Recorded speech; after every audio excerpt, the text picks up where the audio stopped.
காஞ்சிபுரம் திருக்காளிமேடு சத்தியகிரீஸ்வரர் சத்தியவரதேஸ்வரர்னு சொல்லுவாங்க. ஏனுங்க? ஆமாங்க. புரியலைங்க.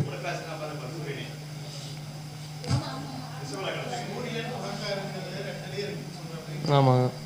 ஆமாம், அங்கேயே தான் உட்காந்துருப்பார். அங்கேயே தான் உட்காந்துருப்பாரு. அதை சொல்ல, அது அப்படியே தான் இருப்பாருங்க. அது எங்கேயும் போக மாட்டாருங்க. ஆமாம், அதான் சொல்லுங்க. இந்த ராசியில் இருக்கக்கூடிய திசைகள்லையும் பாதிக்கும். அப்போ சூரிய திசையிலும் பாதிக்கும், கடுமையாக பாதிக்கும். அவ்வளோதான். சரிங்க. இப்போது மிதுன லக்கணக்காரங்களுக்கு 2ஆம் இடம் முடக்கு. யாருக்கு முடக்கு? ரிஷப லக்கணத்துக்கு, அதாவது மிதுன லக்கணத்துக்கு 2ஆம் இடம் முடக்கு. யாருக்கு முடக்காகும்? இப்போ சூரியன் யாருக்கெல்லாம் கார்த்திகை நட்சத்திரத்தில் இருக்கிறதோ, சூரியன் யாருக்கெல்லாம் கார்த்திகை நட்சத்திரத்தில் இருக்கிறதோ, ஓகேங்களா? யாருக்கெல்லாம் சூரியன் ரோகிணி நட்சத்திரத்தில் இருக்கிறதோ, சூரியன் கார்த்திகை நட்சத்திரத்திலோ அல்லது ரோகிணி நட்சத்திரத்திலோ இருப்பவர்களுக்கு, யாருக்காச்சும் ஒருத்தருக்கு இருக்கும் இல்லைங்களா? சூரியன் கார்த்திகை நட்சத்திரத்திலேயோ ரோகிணி நட்சத்திரத்திலேயோ இருந்து அவங்க மிதுன லக்கணத்தில் பிறந்திருந்தா அவங்களுக்கு 2ஆம் இடம் முடக்கு. யாருங்க? 2ஆம் இடம் முடக்கு.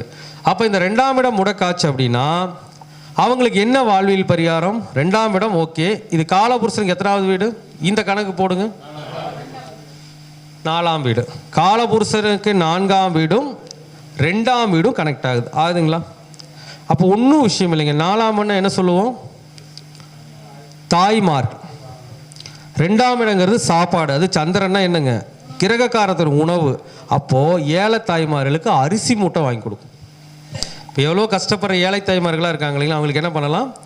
அரிசி மூட்டை வாங்கி கொடுக்கலாம். இது ஒரு பரிகாரம். அதே மாதிரி 4ஆம் அதிபதி 2ல் இருக்கிறாருன்னா, இப்போ 2ஆம் இடம் என்பது ஆரம்ப நிலை கல்வி. ஒரு 10-12 வரைக்கும் படிக்கிற கல்வியில் எதில் வரும்? 2ஆம் இடத்துல வரும். 4ஆம் இடங்கிறது ட்ரெஸ். அப்போ என்ன பண்ணலாம்? சின்ன பசங்களுக்கு, படிக்கிற சின்ன குழந்தைகளுக்கு, சின்ன வயசில் படிக்க குழந்தைகளுக்கு என்ன பண்ணலாங்க? ஆடை தானமும் செய்யலாம். அல்லது ஏழை தாய்மார்களுக்கு அவங்க சாப்பாட்டுக்கு அரிசி மூட்டையை வாங்கி கொடுக்கலாம் இல்லைங்களா? அப்போ இந்த 2ஐயும் நீங்கள் பண்ணும்பொழுது அந்த முடக்கு தோஷத்துடைய தன்மை கண்டிப்பாக குறைவாகும். சரிங்களா? இதுக்கான கோவில் என்ன அப்படின்னு பார்த்தீங்கன்னா, ஒசூரில் இருக்கக்கூடிய சந்திர சூடேஸ்வரர் கோவில். ஒசூரில் இருக்கக்கூடிய சந்திர சூடேஸ்வரர் கோவில்.